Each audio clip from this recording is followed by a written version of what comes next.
These IPL batting videos are blowing up across social media, and the best part is that they're surprisingly easy to create.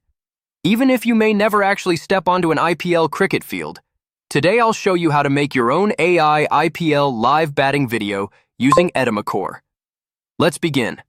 If you haven't downloaded Edimakor yet, you can find the download link in the description below. Just head over to the official website, download the software, and install it on your computer. Step 1. Create the image.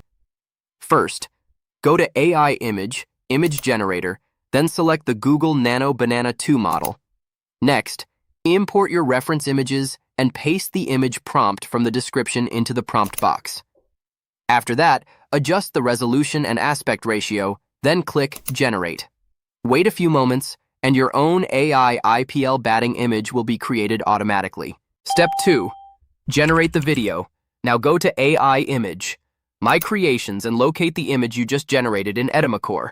Right-click the image and select Image to Video. Edimakor offers a variety of powerful AI video models, and for this tutorial, I'll be using the Kling model. After that, paste the video prompt from the description into the prompt box, set the duration and mode, and then click Generate. After a short wait, your personalized AI IPL live batting video will be ready. Step 3. Export the video. Next, click Export to save your video. If you publish your own AI IPL live batting video to social media and include the related hashtags, you can even earn bonus credits from Edimakor. Go give it a try. Alright, that's it for today's tutorial. If you found this guide useful, don't forget to like, subscribe, and leave a comment below. I'll see you in the next video.